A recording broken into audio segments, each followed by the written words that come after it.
Olá, bem-vindos e bem-vindas a esse nosso encontro da Fundação Santiliana. Hoje eu sou André Lázaro, diretor de políticas públicas da Fundação, e hoje nós temos um tema super atual, relevante, difícil, que é educação e cidadania. Como a Base Nacional Curricular Comum contribui na formação do pensamento crítico, como é que o pensamento crítico entra no projeto educacional? Esse tema é muito relevante porque a Base Nacional Curricular Comum foi incluída na lei do Plano Nacional de Educação de 2014 e de lá em diante houve um processo bastante rico de debate, mas muito atravessado pela crise política, que eu creio que dificultou a compreensão da base, dificultou um pouco o seu debate. A base do ensino médio teve muitos percalços, mas, de todo modo, a base é um avanço do ponto de vista de como situar aquela tarefa cotidiana das escolas. A base não é currículo, né? A base dá uma orientação para o currículo é dos estados e municípios, que, por sua vez, orientam os planos político-pedagógicos das escolas, que, por sua vez, orientam a prática das salas de aula dos professores, né? Então, nesse caminho, a base pretende orientar a que professores desenvolvam um conjunto de capacidades, habilidades dos seus estudantes, desenvolvendo a dimensão do pensamento crítico, né? Entre a aprovação do PENEM em 2014, quando começa a construção da Base Nacional Curricular Comum, né, até agora, passou crise política, passou muita coisa difícil, e agora com as fake news e com o que distorcem muito o debate público, dificultam muito a compreensão da dimensão da realidade brasileira, e também com as crescentes expressões de autoritarismo que aparecem na política, o pensamento crítico tornou-se um elemento fundamental. Por isso, tenho muita alegria hoje de receber aqui duas pessoas muito preparadas, muito mobilizadas para esse debate. Então, eu queria chamar, em primeiro lugar, o Diego Calegari. O Diego é formado em administração, tem mestrado em administração e educação, trabalhou na área pública lá em Santa Catarina, trabalhou no setor privado, trabalhou no terceiro setor, e é um dos fundadores do Politize, um grupo muito mobilizado, muito interessante, e por isso é uma honra para nós ter o Diego aqui. Bem-vindo, Diego. Obrigado, André. A honra é minha. Obrigado pelo convite para a gente bater esse papo hoje, num momento tão importante, né? A gente conversava sobre isso antes, quanto que educadores, gestores, professores, cada vez mais interessados em debater esse tema que tem se tornado imprescindível, né? A gente não pode mais negar o debate sobre a cidadania, sobre a política dentro da sala de aula, porque mesmo que algum educador não queira fazê-lo, são os próprios alunos que trazem, e acho que a gente tem que estar preparado para isso. Então, acho que muito legal trazer essa conversa aqui hoje. Acho que a BNCC é um marco fundamental nesse debate, e vai ser um prazer a gente poder conversar com vocês sobre isso hoje. Então, devolvo você aí para a gente seguir. Obrigado, Diego. Olá, Miguel. Miguel é o diretor acadêmico da Fundação Santiliana, e o Miguel é um educador de mão cheia e alma generosa. Como é que você vê esse debate, Miguel, sobre o tema participação política, pensamento crítico na escola? Oi, André, tudo bem? Eu gosto muito, né? E a BNCC é um marco, porque apesar de ter passado por vários ministros, ela continuou em transformação e chegou até aqui como uma política de Estado, né? E dentro a ideia de cidadania que ela propõe e que não pode ser um slogan. Então, acho que é por isso que essas discussões aqui são muito legais, porque fazem com que a gente reflita e prepare na prática isso, que não fique na letra morta. Então, eu sou um grande entusiasta da BNCC e acho que a gente vai avançar, apesar dessa escuridão que a gente está vivendo. Valeu, Miguel. Bom, o nosso outro convidado é o professor Eduardo Deschamps. O professor Deschamps é muito querido por todos nós, é o professor da Universidade de Blumenau. Ele hoje é membro do Conselho Nossa Educação, teve um papel destacado na elaboração das diretrizes do Conselho para a crise da pandemia, é um democrata comprometido com o direito à educação. Então, para nós é uma alegria muito grande receber você. Parabéns pelo seu trabalho lá no Conselho Nossa Educação. Acho que a educação brasileira, nesse momento muito conturbado, deve muito ao Conselho Nacional pela iniciativa que tomou. Muito bem-vindo ao nosso encontro. Obrigado, André. Queria cumprimentar, né, o Miguel, ao Diego, um prazer conversar com vocês e a todos que estão nos acompanhando, né? Momento realmente muito importante para a gente poder trabalhar os princípios que estão colocados na base. Eu sempre tenho dito nas minhas conversas, que tenho feito e bastante, né?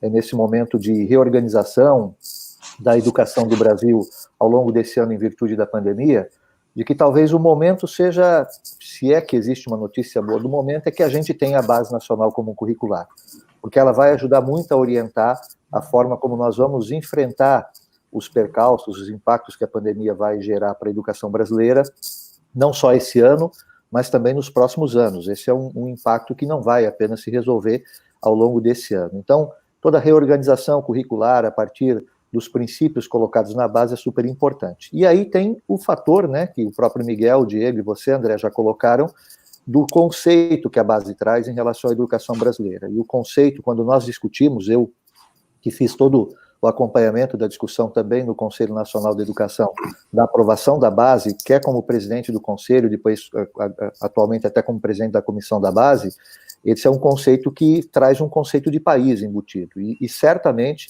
a base ela tem essa característica, a Base Nacional Comum Curricular Brasileira, que é o respeito à diversidade, a geração de empatia, uma base com espírito democrático, para que a gente possa ter a participação de todos no Brasil e possa enfrentar o principal desafio que nós temos, que é a questão da desigualdade. Eu acho que a gente debater um pouco isso, o que está colocado, principalmente nas 10 competências gerais da base, traz muito à luz esse projeto de nação que a gente tem, que é uma nação mais justa e que possa integrar todos os brasileiros dentro de um objetivo comum. Puxa, Eduardo, você levantou uma bola maravilhosa aí para a gente começar a pensar, né? Porque, de fato, essa ambição de um país mais justo, um país mais solidário, é uma ambição dos educadores, né? Você viajava muito, que agora a gente não viaja mais, né? Mas quando a gente encontra nos educadores pelo país afora, né, essa vontade de um país mais justo, um país mais igual, um país menos discriminador, né, da sua própria gente. E a base foi apontada como um caminho para isso. Então, eu queria começar a conversa exatamente por aí, né?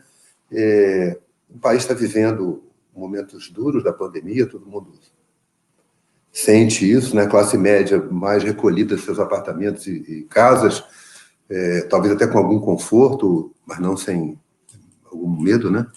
E as classes mais pobres, a população mais pobre, sofrendo muito por precariedades que já eram muito graves e se aprofundam. O Deschamps falou no tema da desigualdade, né, como um tema que preocupa o Conselho. Então, eu queria pedir a Diego, Miguel e o Eduardo Deschamps que nos comentem um pouco como é que a base pode contribuir para formar estudantes críticos, estudantes criativos, estudantes... porque aí, Diego, eu não sei qual é a sua visão, a minha visão é que se confundiu, com alguma intencionalidade, que o debate político era proibido porque ele era uma tentativa partidária. Ora, não há democracia sem partidos, não há democracia sem debate político. Como é que você acha que a base nos ajuda a fazer um debate político, formar um pensamento crítico, mas não precisa ter, obviamente, nenhum posicionamento partidário, né? Um posicionamento da sociedade, da política. Como você vê isso na base? Legal, André. Eu acho que uma questão de contexto histórico, né? Quando a gente redemocratiza o Brasil, no final da década de 80, sai da cena escolar a OSPB e a moral e cívica, né? Que eram aquelas matérias que foram muito identificadas com uma lógica doutrinatória. Mas não se coloca nada no lugar, né? No fundo, a gente está vivendo aí 3 décadas de regime democrático sem que a escola tenha a educação para a democracia, a educação para a cidadania como uma prioridade. E a consequência é óbvia, né? Eu sempre brinco, a gente fala muito no Politize, que o despreparo para a democracia é o que tem de mais democrático no Brasil. Num país tão desigual como o nosso, o despreparo, o desconhecimento, o desinteresse é, infelizmente, muito bem distribuído. Acho que a BNCC ela traz uma contribuição fundamental, André, na minha visão, que a cidadania deixa de ser apenas uma questão transversal ou de pano de fundo, o que é importante. Acho que todos os educadores, independente da área do conhecimento, da disciplina da disciplina específica que está trabalhando, deve trabalhar a formação cidadã dos seus alunos, mas ela transforma em habilidades e competências específicas. Eu acho que isso é algo que é digno de nota e é fundamental a gente falar sobre a BNCC, né? Você sai somente da cidadania como algo que atravessa, né, o currículo de maneira muito de pano de fundo e começa a estabelecer elementos específicos. desde o primeiro ano do ensino fundamental, quando a BNCC vai lá e fala que os alunos devem ser capazes de definir as suas regras de convivência, escrevê-las e discuti-las, até lá no ensino médio, quando a gente fala que esse aluno tem que ser capaz de participar de um grêmio, um coletivo, um movimento, ouvir, fazer escutativa, debater ideias. Então, você tem ali, permeando a base, habilidades específicas. Eu acho que essa é uma contribuição fundamental, porque aponta para o desenvolvimento crítico e para a capacidade de exercício da cidadania, não mais como algo abstrato, mas como algo concreto que está traduzido em habilidades dentro de áreas de conhecimento. Então, acho que, dentre muitas coisas que eu poderia falar, essa é uma das que eu tomo como algo que a BNCC tem muito a contribuir. Valeu, Diego. Deschamps, você participou ativamente desse esforço do Conselho Nacional da BNCC. Você acha que o tema da participação cidadã, do pensamento crítico, que lugar você acha que ele ocupa na estruturação da base? Acho que é quase um lugar central, né? Eu estava hoje pela manhã ainda revisitando, né, a questão principalmente das 10 competências gerais, e quando você olha elas, são 10, né? Você identifica em praticamente 7 a 8 competências gerais, tópicos que tenham relação com a questão do pensamento crítico e do exercício da cidadania, né? Já na primeira competência fala da construção de uma sociedade justa, democrática e inclusiva. Na segunda fala em resolução de problemas e criar soluções a partir de análise crítica e reflexão. Até a competência 9, que fala em empatia, né, exercitar empatia, diálogo, a resolução de conflitos e cooperação. E a 10, que retoma, né, a tomada de decisões com base em princípios éticos, democráticos, inclusivos, sustentáveis e solidários. Ou seja, todo esse arcabouço já dentro das 10 competências gerais, que é o coração de desenho da base, traz repetidamente a lógica da importância da gente ter um conceito de cidadania mais efetivo. Em virtude das imensas desigualdades que o Brasil tem, a questão da cidadania é sempre uma questão muito complexa de lidar no Brasil, porque muitos da população ainda não têm efetivamente o conceito de que, sendo cidadãos da sociedade brasileira, eles têm direitos, obviamente também têm seus deveres, mas eles precisam participar do processo decisório. O mais lamentável do momento que a gente vive, André, é a demonização que foi feita em relação à política. A gente não pode discutir, a gente não pode confundir questões específicas que possam eventualmente terem sido realizadas em termos de desvio, né, de pessoas, de indivíduos, até de grupos, com a questão da essencialidade do debate político, do debate aberto e da tomada de decisões, tomada em relação à boa política. Eu vou reiterar aquilo que muita gente fala, não existe nem nova nem velha política, existe boa política e má política. E o Brasil tem construído esse processo ao longo do tempo. Desde a Constituição de 88, a gente tem avançado em vários aspectos em relação à questão da cidadania, e lógico que a gente vive um momento um pouco mais conturbado, e de certa maneira também amplificado esse momento conturbado pelas dificuldades que o mundo inteiro está enfrentando com a questão da pandemia. Mas retornando à sua questão, a questão da cidadania, a questão do pensamento crítico, da participação efetiva das pessoas nas tomadas de decisões da sociedade, ela é o ponto central que permeia toda a base, como disse o Diego, depois se transforma em desenvolvimento de habilidades, objetos de conhecimento que vão levar ao trabalho dessas competências, dessas habilidades para dentro da sala de aula. Eu queria chamar o Miguel. Miguel, ajuda uma coisa, assim, nós temos muitas pessoas que nos acompanham que não são estritamente de dentro da área de educação e nem sempre fica claro qual é o salto que a base traz, né? Quando a gente estudava, eu já sou do grupo de risco, quando eu estudava, a gente estudava assuntos, né? Aliás, não estudou a África, não estudou a América do Sul, eu estudava a Europa, Estados Unidos, na história e tal. Mas estudava para decorar, aprender, memorizar coisas, né? A base rompe com essa lógica. O que a base traz de novo e por que o pensamento crítico, nesse novo estrutura da base, é tão estruturante, desculpa a repetição, como falou o Deschamps? Bom, eu sempre acho que eu pareço o Suplicy, né? Porque eu trouxe aqui a matriosca, né? Que são essas bonequinhas russas que tem 1, 2, 3, 4 dentro, né? O que eu acho legal da base? Que ela não é um currículo, né? Ela não é um currículo central que faz um top-down para toda a nação. ela traz uma orientação, um direito básico e vai permitindo com que os territórios, né, o Estado, o município, o plano da escola, ampliem, reconstruam essa orientação da base. Então, acho genial, porque isso permite com que as diversidades se expressem. Não é uma hegemonia que se colocou, né? É uma normativa que tem força de lei, isso é o básico que a gente precisa, mas ela vai se reconstruindo nos locais, né? Então, se os educadores, os agentes das políticas públicas educacionais entenderem isso, eles vão botar muito o molho local, a cara local, e eu acho que é isso que dá a cidadania. Então, eu gosto muito da estrutura da BNCC,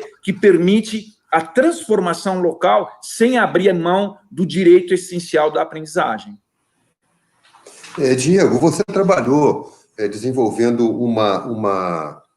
no Politize, né, um debate muito rico para levar a questão da participação política, do pensamento crítico e da formação cidadã para o trajeto escolar.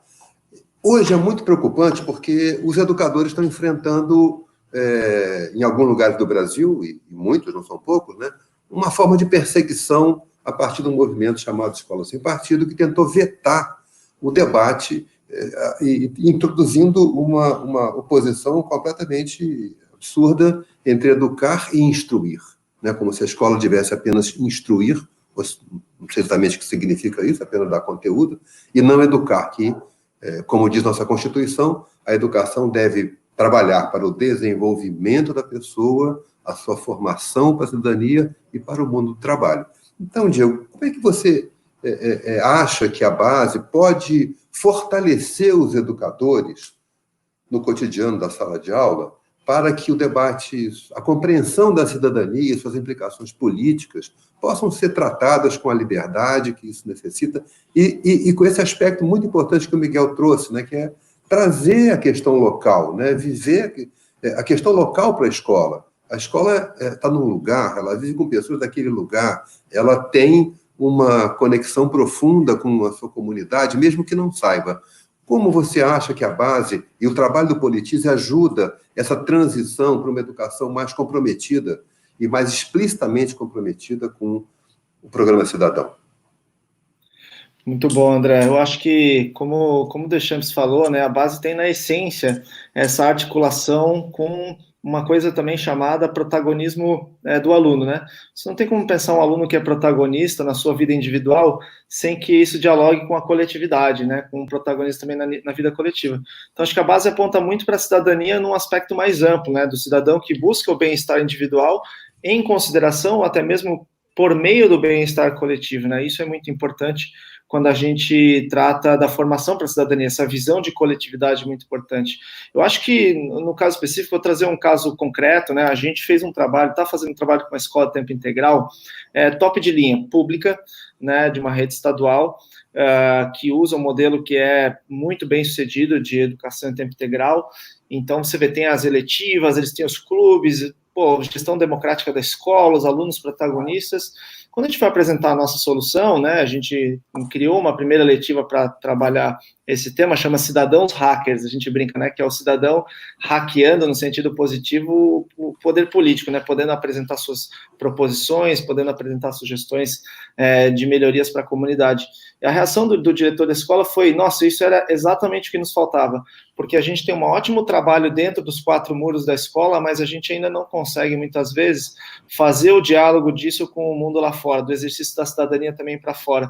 Então, eu acho que, indo ao encontro da tua pergunta, né, a tua provocação, André, eu acho que a base, ela aponta muito nessa direção de que a educação deve ser de caráter integral, né, no sentido de tratar o ser humano como um todo, e também que o aluno deve estar no centro do processo, ele deve ser o protagonista. Então, tudo que a gente faz no Politize, as nossas metodologias, vem muito ao encontro dessa premissa de que um jovem, um adolescente, né, já tem não só maturidade, não necessariamente maturidade, mas já tem condições de se posicionar como um ator político, como um ator que expressa suas opiniões, que reivindica as suas necessidades. Então, eu acho que a gente tem que trabalhar muito na questão de preparar os professores para isso. Acho que o fundo é isso, assim, os professores têm medo de trabalhar esse tema, eles têm medo da reação dos alunos, da reação das famílias. O que a gente deve entregar, e o que essa experiência, por exemplo, nos mostra, a gente tem que entregar instrumentos, a gente tem que entregar para os professores capacidade, formação, porque não falta boa intenção. Essa questão da doutrinação é vista como um grande vilão, e por vezes ela ocorre, mas ela não é um problema central da educação. A questão da doutrinação, seja para a esquerda, para a direita, para um lado, para o outro. O problema central é a falta, muitas vezes, de preparo, de segurança no professor que não foi formado para isso, em fazer isso com qualidade dentro da sala de aula. Então, há que se ter um trabalho de formação, de instrumentalização, de levar aos professores condições, né, para que eles façam esse trabalho com base nos princípios que o próprio Deschamps falou, né, da pluralidade, da empatia, do diálogo, que ele consiga mediar as várias visões de mundo de uma maneira respeitosa e construtiva, que os alunos saiam desse processo entendendo que eles não necessariamente precisam concordar em tudo, que eles não necessariamente precisam pensar igual em tudo, mas que eles devem ser capazes de respeitar uns aos outros e dialogar nas suas visões de mundo. Então, acho que o ponto central é, a BNCC coloca isso como parte da formação dos alunos. Agora, vem uma questão importante, que é a implementação e a preparação dos docentes das escolas para levar isso para dentro da sala de aula de uma maneira construtiva, de uma maneira que seja saudável. Então, eu queria chamar o Deschamps, porque o Deschamps foi secretário de Educação de Santa Catarina, conhece muito o sistema educacional brasileiro, tanto pelo Conselho de Educação, quanto pelas conversas que mantém. Deschamps, você sente como é que você acha que as escolas vão acolher essa proposição? Eu sei que é difícil generalizar, porque o Brasil são 180 mil escolas, né? Então, eu também não quero generalizar, porque eu já fui professor da rede pública, tenho muito respeito pelos colegas que labutam nessa área, mas, ao mesmo tempo, eu sinto que a tradição brasileira de não conseguir lidar com conflito, né? A nossa tradição cultural é uma tradição muito avessa ao conflito. Ela tenta contornar o conflito sem resolver o problema, né? Estou pensando aqui, a gente viveu uma ditadura, teve crime, nada foi apurado, e estamos seguindo em frente, e aqui parece que as coisas não se resolvem porque elas se perpetuam, né? Então, eu sinto que na escola também tem essa preocupação de evitar conflito. E a gente sabe que conflito não se evita, se enfrenta com diálogo, etc. Você acha que a gente encontra um ambiente, é possível chegar no chão da escola, essa atitude tão legal de vamos fomentar o pensamento crítico, vamos fomentar a participação e a responsabilidade com isso? Como você vê isso a partir da sua experiência? André, eu acho que você levanta algumas questões chaves, né? A primeira delas é a cultura que você tem no ambiente escolar brasileiro, que é, de certa maneira, um reflexo da própria sociedade. Eu acho que você fez um posicionamento muito adequado de que, na verdade, o brasileiro não é muito... Ele é avesso ao conflito, né? Ele tenta sempre resolver a partir do consenso e, quando não consegue resolver a partir desse consenso, tende a tentar varrer para debaixo do tapete o problema, até que o problema se avoluma e ele explode, né? Então, são vários fatores que vão apresentando isso. A minha experiência como gestor de rede é que a gente precisa fazer, não adianta a gente imaginar que essas coisas vão aparecer na escola por geração espontânea e que, a partir da definição de um documento como a base, ele vai ser automaticamente aplicado, né, pelos professores, que são as pessoas que vão efetivamente fazer com que isso possa acontecer dentro da sala de aula, que é o espaço, o local de realização daquilo que está previsto dentro da base, traduzido, obviamente, no currículo da escola ou da rede de escola, né? Precisa ser feito um trabalho de formação, um trabalho de introdução desses conceitos, de técnicas, de práticas que podem ser realizadas, para que o professor tenha esse ferramental para lidar com isso dentro da sala de aula e poder ensinar a trabalhar com os estudantes como fazer essa mediação de conflitos, essa questão da empatia, da escuta, de tentar compreender o que está acontecendo para, a partir daí, propor soluções, né? Então, essa formação, quando é aplicada, ela dá resultado. O Diego falou, né, de um projeto com a escola de tempo integral que ele está fazendo. Basicamente, esses princípios que estão expressos na base foram sendo trabalhados, principalmente no Brasil, nos projetos de escola de tempo integral, particularmente no caso do ensino médio, os casos de Pernambuco, o caso mesmo de Santa Catarina, Mato Grosso do Sul. Quer dizer, tem várias experiências muito bonitas de escolas de tempo integral no país. São Paulo também tem, Rio de Janeiro, onde esses conceitos foram sendo implementados. No Rio de Janeiro, por exemplo, o Centro Educacional Chico Anísio, ele é, o Colégio Estadual, se não me engano, Chico Anísio, é o SECA, né, que eles chamam, ele é um exemplo de como você pode realizar esse trabalho numa comunidade extremamente carente, né? Então, esses conceitos foram sendo trazidos para dentro dos projetos de currículo, né? Eles estão refletidos lá na base, eles trazem, em que pese muitos desses projetos terem começado antes da base, mas é uma via de diálogo. A base bebe desse referencial e, ao mesmo tempo, os colégios podem ampliar esse tipo de ação. E aí surgem projetos, ações, como projetos de intervenção na comunidade, projetos integradores que trazem vários conceitos para que sejam feitos debates, por exemplo, dentro da escola. Todos esses aspectos começam a aparecer dentro dos currículos a partir desse redesenho que é feito com inspiração na base ou com inspiração em outros projetos. Mas, repito, não adianta a gente imaginar que a maioria dos nossos professores que foram formados num conceito ou em ambientes diferenciados, eles possam, sozinhos, né, trazer esses princípios que estão expressos na base de maneira espontânea para dentro da sala de aula. Há necessidade, sim, de ser feito um trabalho de formação, um trabalho de entrega de práticas e de metodologias que possam transformar aqueles conceitos que estão colocados dentro da base, são traduzidos em uma sequência de ações ou de objetos de conhecimento nos currículos, possam trazer isso efetivamente para a sala de aula e serem efetivos. Tá. Obrigado. A Bia me alertou, chegaram algumas questões legais. Bia, você pode nos ajudar, por favor? Então, a Beatriz é a nossa leitora das redes sociais e pesca lá umas perguntas para a gente. Bom dia, Bia, por favor. Bom dia, André. Lembrando para todo mundo que a gente lê aqui os comentários que saem no Facebook e no YouTube. E tem dois temas que vocês falaram, que o pessoal tem comentado bastante. Eu vou trazer primeiro um mais geral, que é o que vocês estavam falando agora, da formação dos professores. Um perfil aqui no YouTube da escola Albino Freitas trouxe a questão da BNCC e pensamento crítico não só para os alunos, mas para os professores também.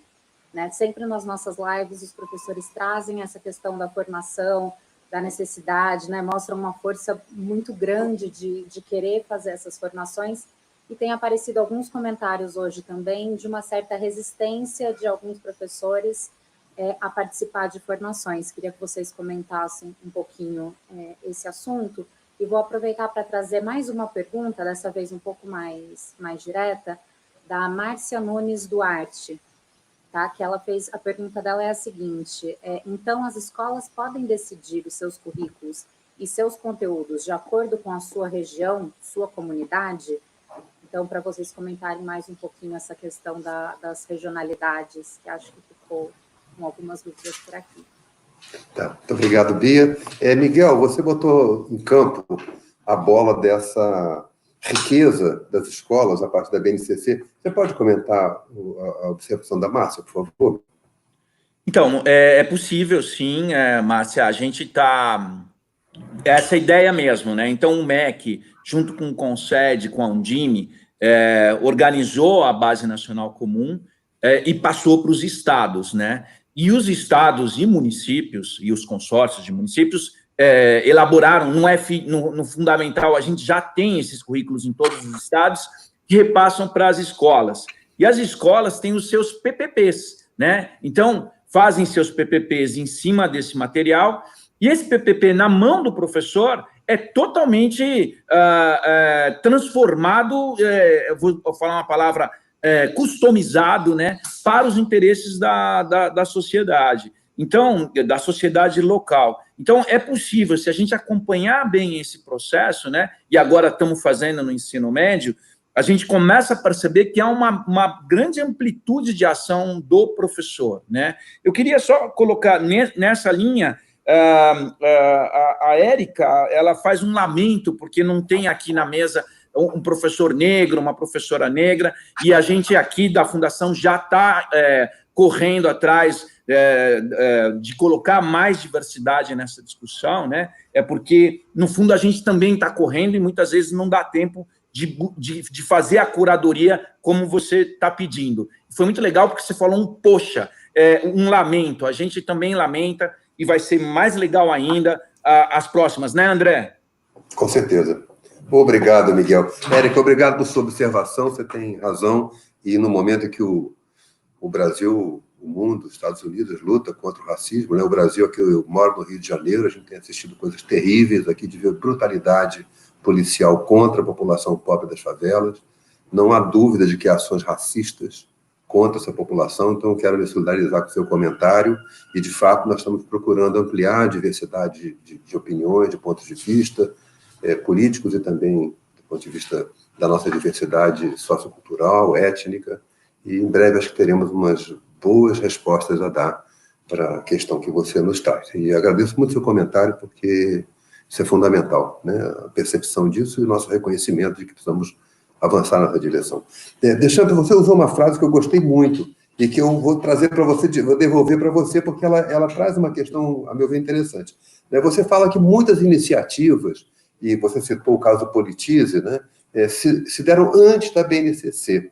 Eu, conversando com colegas educadores, muitos me perguntam, mas olha só, criatividade, pensamento crítico, compromisso cidadão, esses foram valores que os educadores brasileiros sempre se pautaram por eles, né?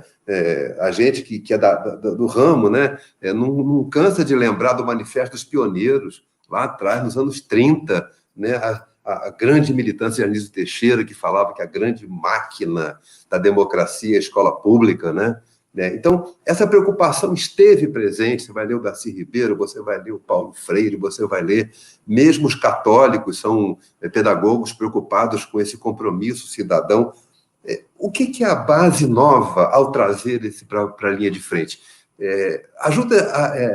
Eu acho que é legal que as pessoas entendam que esses assuntos, eles foram puxados para a base por sua relevância e não para a sua domesticação. Como é isso, Deschamps?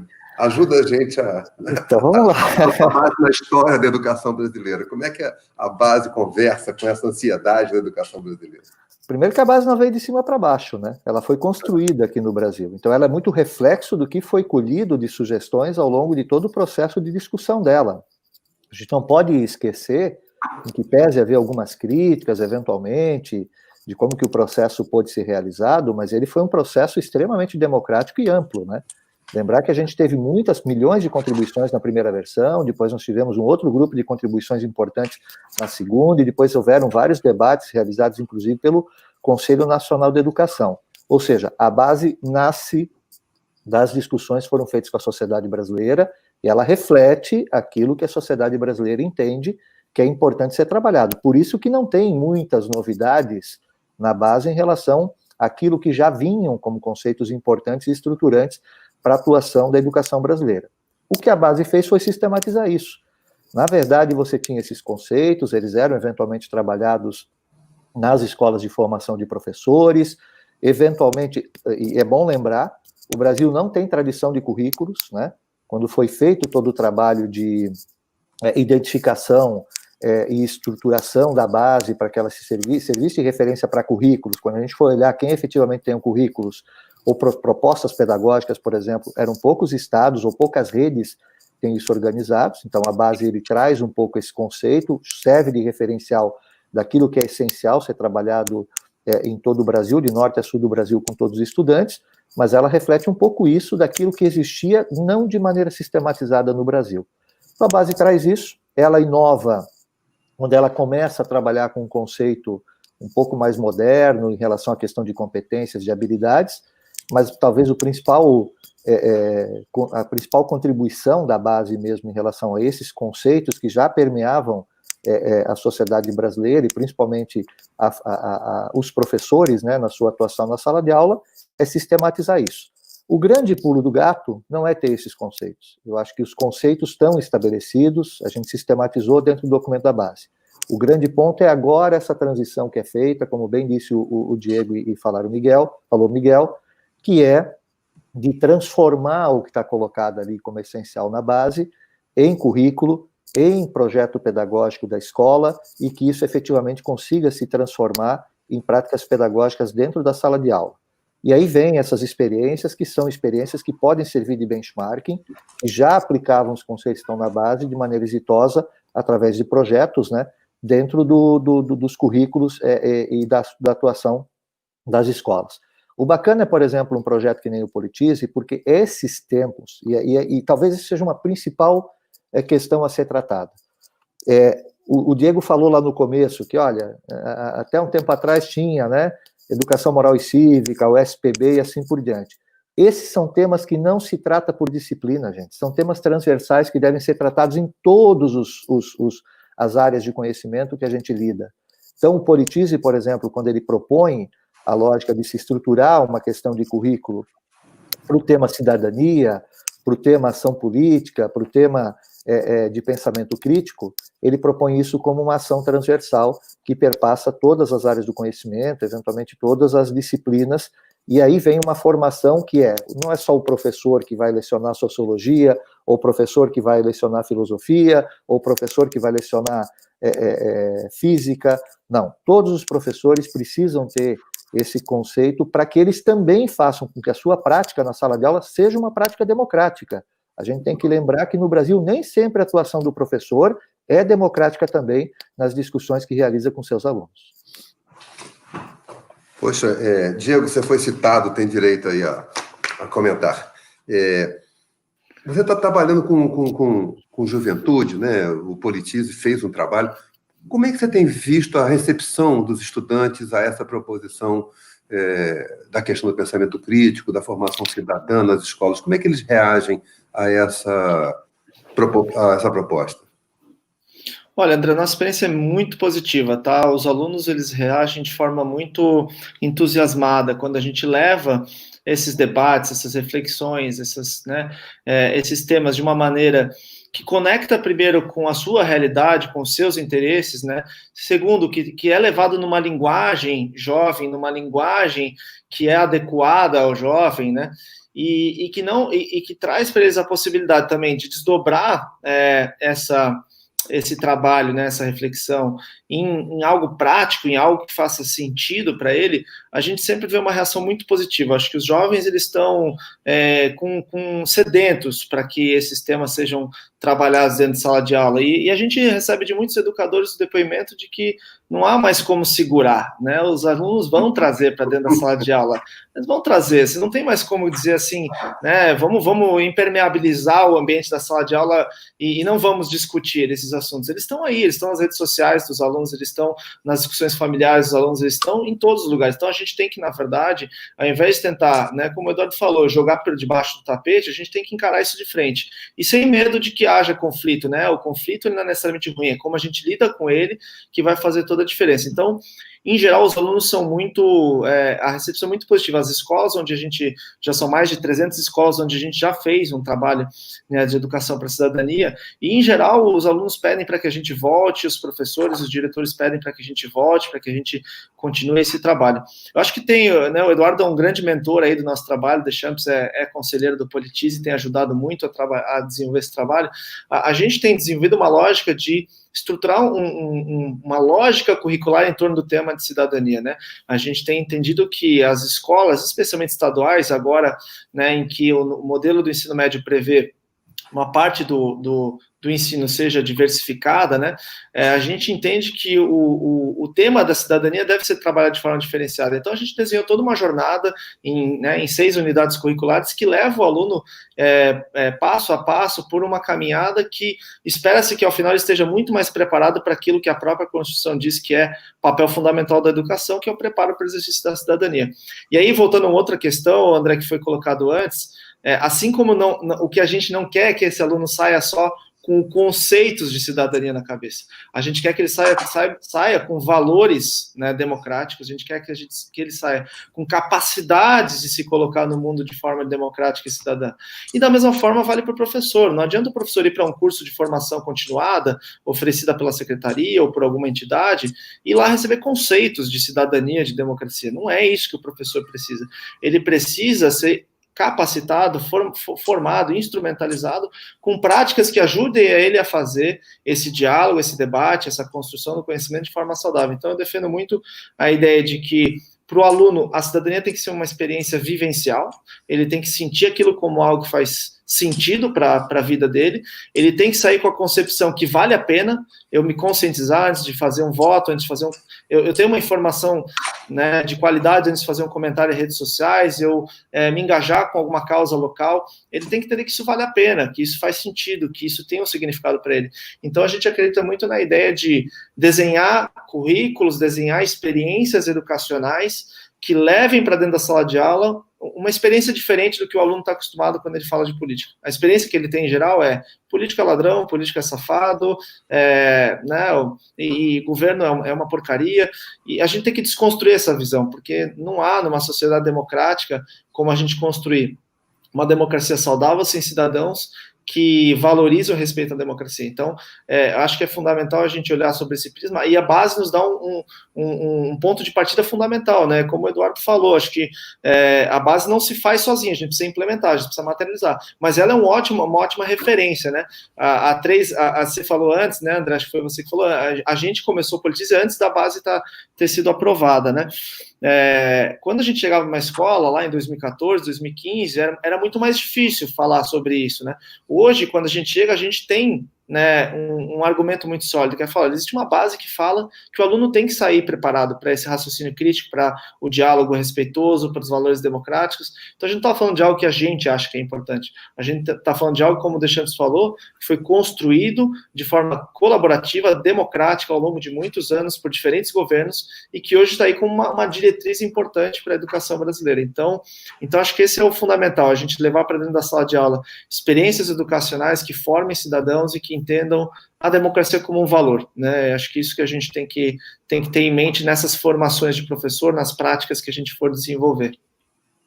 Eu estou quase fazendo aquele selinho BNCC antifascista, porque realmente o debate democrático que a BNCC promove a partir desse ponto de vista é o melhor antídoto contra soluções ou tentativas autoritárias de solução.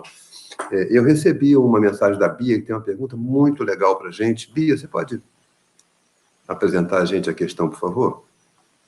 Da Júlia. Antes de trazer a questão, eu vou só falar dois temas que eu estou acompanhando bastante aqui nos comentários. Muita gente perguntando sobre o impacto disso tudo que vocês estão conversando na educação infantil. Então, eu vou aproveitar para deixar a dica da nossa live sobre educação infantil.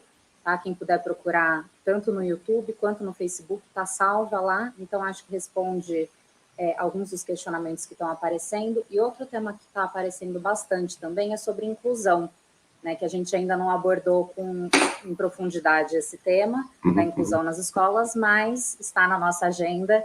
Em breve teremos novidades para falar sobre isso. E agora a pergunta da Júlia Pimenta. A Júlia faz uma leitura bastante interessante desse momento e propõe uma pergunta. Eu vou ler aqui. Ela diz o seguinte: esse momento de isolamento, na maioria das escolas e das redes, inviabilizou ou dificultou uma necessária discussão que já não estava sendo estimulada. O papel do MEC e outros órgãos gestores para incentivar e subsidiar essas discussões não está existindo. E aí vem a pergunta dela: como fazer discussões isoladas e atingir uma unidade de ação? Poxa, obrigado. Sobre os temas, educação infantil a gente tem tratado, vai voltar a tratá-la. Acho muito importante essa preocupação. Estamos também preocupados em contribuir para o debate sobre alfabetização em tempos de pandemia, que é um tema relevante.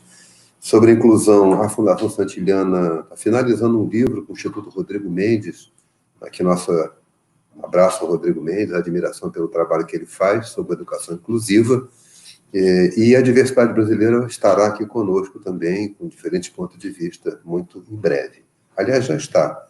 Ela vai ser mais rica ainda. Então, Miguel, essa questão que a Júlia trouxe, como articular ações em tempos de pandemia? Só para lembrar que eu sou aqui do Rio de Janeiro, como eu já disse, né? Eu tenho notado que, a despeito da pandemia e tal, a juventude está muito articulada, né? Aqui no domingo houve uma manifestação muito importante aqui no Rio de Janeiro, em frente ao Palácio Laranjeiras, da juventude negra, das favelas, mas não apenas, contra a violência nas favelas do Rio de Janeiro, a violência policial. Aquele jovem João Pedro foi morto em casa, com um tiro nas costas, 71 tiros na casa, na residência da pessoa. Então, a juventude não está parada. Ela está lutando da medida que pode, das formas que pode. Mas nós precisamos mais do que o esforço de indivíduos, é preciso que o Estado se organize para apoiar o debate e a formação cidadã. Como você vê essas... Você tem muito contato com a rede de jovens, como você tem visto esse momento para eles? Eu acho que a BNCC trouxe uma coisa muito legal, que foi a cooperação entre os entes federativos, né? O MEC saiu, abandonou a discussão, mas há uma discussão muito legal entre Secretaria Estadual e municípios. Então, eu acho muito importante que você acesse a Secretaria de Educação do local que você está, estadual principalmente, que ali tem material sendo produzido. Então, se a gente não tem uma articulação federal, que é muito triste, embora há departamentos ali pró-BNCC que financia, o Deschamps pode até falar melhor, não tem uma articulação política efetiva, né, do governo federal, mas há a articulação dos estaduais, que estão fazendo um trabalho maravilhoso. Então, olha o que está acontecendo na tua secretaria estadual, né, tenta acessar, porque tem material e tem discussão, e sempre vai ter alguém mais engajado ali, descobrir. Use as suas redes, a gente tem hoje essas redes, o Facebook, eu tenho feito muito isso, eu jogo uma questão minha no Facebook, né, no Instagram, e em 2 minutos já começa a aparecer gente querendo discutir. Então, pode ser uma coisa muito espontânea, mas é uma alternativa também de ação comunitária, usar as redes a nosso favor, né? Sobre a ideia do pensamento crítico, na educação infantil, eu sugiro um autor que se chama Matthew Lipman. O Matthew Lipman, ele tem um trabalho maravilhoso de filosofia para criança, e o pessoal do Politize, eu acho que tem material também. Então, hoje em dia, há muito material disperso na rede, há teóricos que discutem muito isso, e o Matthew Lipman tem esse material de filosofia para a criança, que ajuda muito a formar o pensamento crítico de maneira metódica, né? É isso. Valeu, Miguel. Bom, nós estamos aqui mais 15 minutos e terminamos. Eu queria fazer um comentário, é interessante isso que o Miguel trouxe, né? Nós estamos com muita disponibilidade de material, é muito legal. A Editora Moderna disponibiliza também seu acervo, maratona.edu, tem muito material para a família, para as escolas, muitas. Agora, é preocupante isso, porque a gente de classe média, que tem acesso à rede, tem computador, está mergulhado, está quase que afundando num excesso de ofertas, né?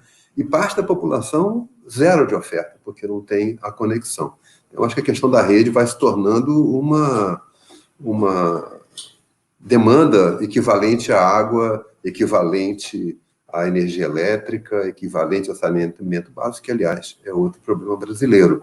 Mas nós estamos já chegando ao fim, então eu queria pedir para o Deschamps, você conhece a tradição da educação brasileira e tem ajudado a construir seu futuro, quando no Conselho Nacional você participa ativamente e contribui com a resolução sobre a educação e o Covid-19. O que você acha da educação brasileira que não deve mais voltar a ser normal, né? E você, como educador, que normal você sonha para a educação brasileira? Então, acho que tem vários fatores agora que ajudam muito, né, a gente tentar construir uma escola diferente, né?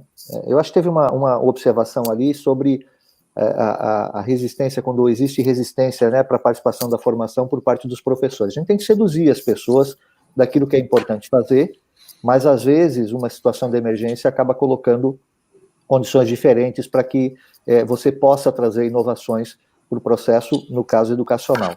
A pesquisa do Instituto Península recente, ela aponta, eu acompanhei essa pesquisa, ela aponta que 8 em 10 professores não se sentem preparados para trabalhar com a questão da tecnologia, o ensino remoto nesse momento. Mas o mais bonito da pesquisa é a sequência. Quando você coloca o que os professores gostariam de ter de formação nesse momento, eles apontam, em primeiro lugar, formação para atuar de maneira remota, em segundo lugar, como lidar com os estudantes nesse período, em terceiro lugar, as questões socioemocionais. Esses 3 itens, gente, em que pesem está muito específico agora para esse momento, eles apontam o seguinte, em que, apesar dos professores sentirem dificuldade para trabalhar, eles querem trabalhar com isso. Eles não estão cruzando os braços e dizendo, porque eu não consigo, eu não vou fazer. Mas o mais bacana é que esses tópicos sobre tecnologia, sobre a questão de como me relacionar com o estudante em momentos de dificuldade, e as questões socioemocionais ou emocionais que possam estar surgindo nesse momento, são temas que aparecem, de uma forma ou de outra, dentro de um documento, por exemplo, como a base, para poder orientar a questão da elaboração do currículo.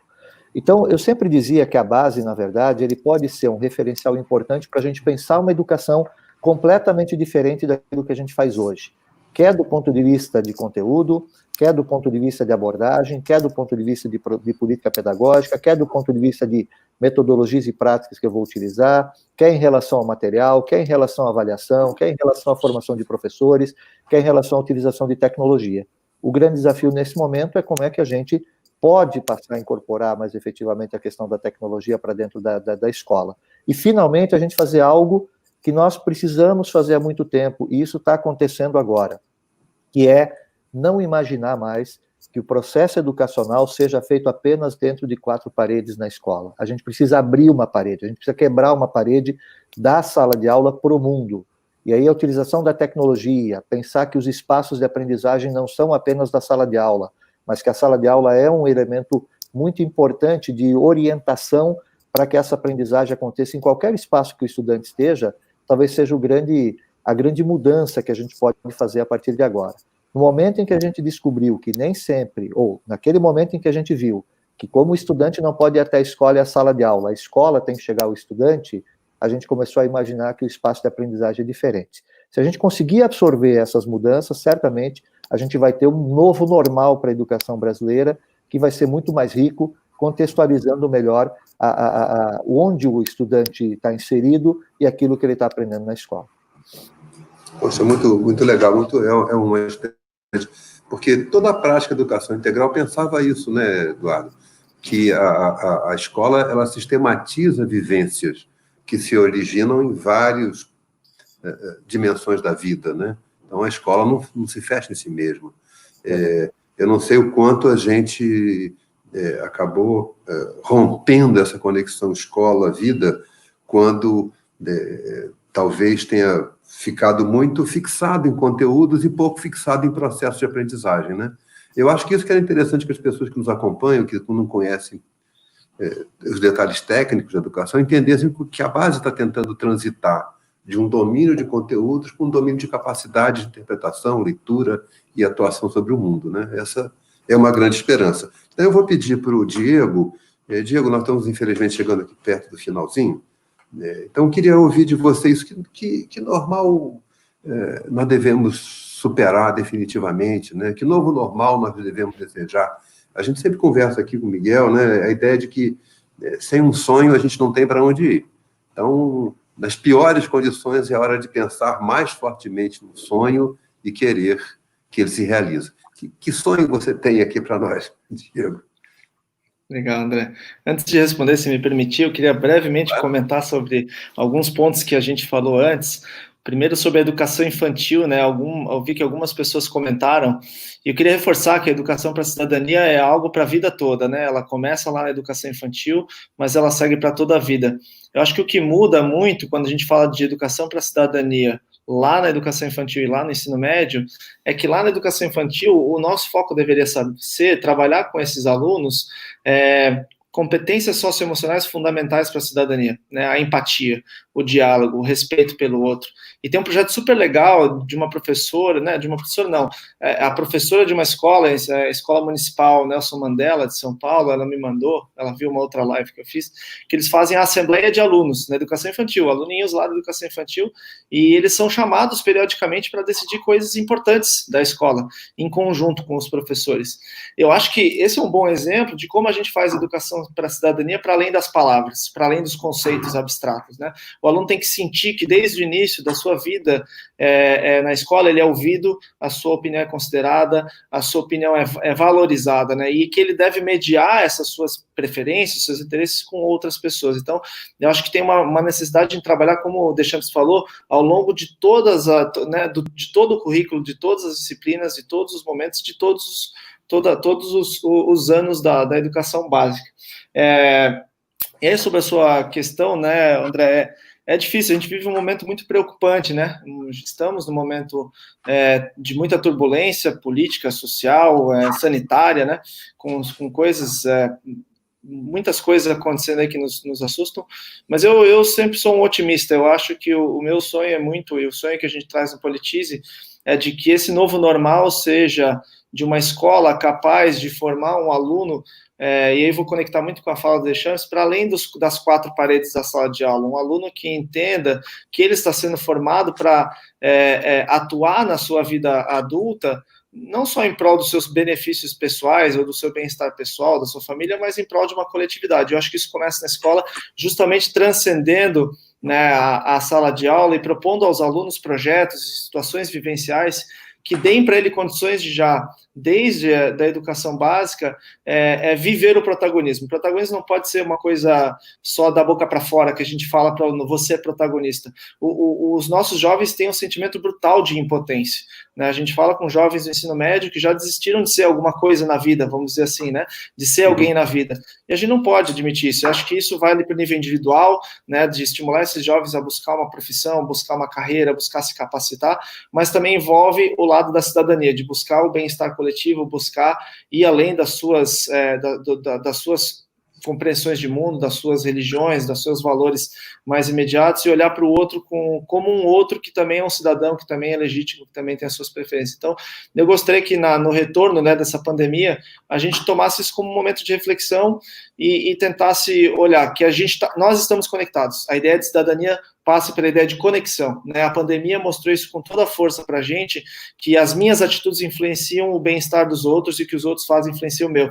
Então, acho que se tem uma lição que a gente pode tirar desse momento extremamente crítico que a gente está vivendo enquanto Brasil e humanidade, é de que estamos todos conectados. E ser cidadão, fundamentalmente, eu vou repetir, buscar o meu bem-estar individual em consonância com o bem-estar coletivo. E para isso é fundamental a ideia de entender que o que eu faço influencia o outro, que o outro faz me influencia, por isso que a gente precisa conversar, dialogar e construir junto um futuro melhor. Eu acho que o Brasil é um país com potencial incrível e que a gente ainda tem muito a fazer. Eu acho que certamente esse momento que a gente está vivendo, a gente vai tomar como um momento de aprendizado, reflexão e amadurecimento enquanto nação. Então, é isso que eu espero aí para esse novo normal, vamos dizer. Não, muito legal, Diego. E é legal porque você recuperou, também o Deschamps recuperou um argumento, né, que nós, educadores, sempre lutamos por ele. Não se faz educação sem um projeto de país. Que país nós queremos ser? A educação tem que servir a essa sociedade. E muitos de nós vivem o cotidiano hoje como um projeto de país que é minoritário, quer dizer, para uma parte do país, não para todo o país. E eu acho que a educação sempre teve essa preocupação de educação para todos, né? Então, talvez a ruptura que a gente esteja sendo ameaçado seja essa, de se instituir como legal um país para poucos, né? Ele sempre foi, mas nunca foi aceito como legítimo. Então, eu acho importante que o trabalho do Politize, o trabalho da BNCC, caminha para essa ideia de uma educação para um país, para todos, e não para poucos. Miguel, você me sinalizou que tem umas informações legais sobre esse debate, sobre o currículo e a questão da formação cidadã, da formação crítica. Então, Miguel, por favor, nos ajude. Então, uma das questões que eu tenho levantado é que a gente avançou muito em avaliação no país, desde o Paulo Renato, os processos de avaliação, e formou um corpus de intelectuais e técnicos muito bom. Agora a gente está discutindo a didática, e é ótimo o como, mas a gente tem que discutir o currículo agora. Para que e para quem esse currículo? Serve a quem o currículo, né? E nessa discussão, o Michael Apple é muito legal, eu vou citar aí o livro que ele fala sobre a questão das ideologias que percorrem o currículo, porque o currículo é um campo de batalha de desejos da sociedade. Então, é o tipo de ser humano que a gente quer formar e o tipo de sociedade. Então, a gente não pode achar que a BNCC é neutra. Ela tem um conjunto de ideologias por trás e ela tem que ser decupada, tem que ser avaliada, e cada comunidade, cada indivíduo tem que imaginar que tipo de ser humano vai fazer, ou a partir da comunidade, ou a partir do seu fórum íntimo, né? Então, a minha preocupação nos últimos tempos é que, apesar da gente precisar da didática, do como, a gente está hipervalorizando o como. E o Michael Apple, ele fala uma coisa muito legal para terminar. A gente está enchendo o professor de tanta coisa, que ele não tem tempo de ser crítico. Então, é necessário que a gente reorganize a profissionalização, entenda que é um espaço necessário para a análise crítica, que é uma das questões que eu digo na BNCC. A BNCC falta trazer agora quais são os conceitos de cidadania, quais são as influências teóricas e políticas por trás dela, que é o próximo passo que acho que a gente vai fazer. E o novo normal é esse, um novo normal onde a gente faz uma discussão crítica daquilo que a gente está fazendo na educação brasileira e daquilo que a gente está querendo para o Brasil. Valeu, Miguel. Então, queridos, estamos chegando ao fim. Agradecer muito aqui a presença do Deschamps. Deschamps é muito ocupado, está na batalha danada. Obrigado. Agradecer muito ao Diego. Diego, você nos deu uma fonte legal, o Politize, então eu te recomendo muito que as pessoas visitem, né?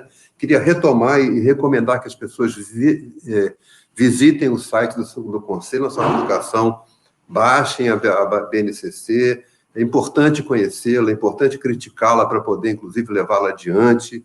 E, para finalizar, lembrar que essa semana a gente vai ter um outro encontro na quinta-feira, às 11 da manhã. Vamos contar com a presença do ex-ministro José Henrique Paim, que vai conversar conosco, juntamente com Fred Amâncio, que é o secretário de Educação lá de Pernambuco, sobre financiamento da educação. Né?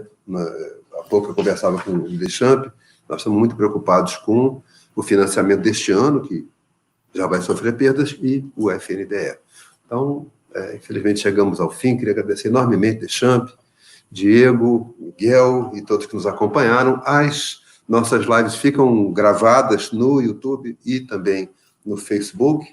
E eu espero que a gente possa voltar, já sem pandemia, para...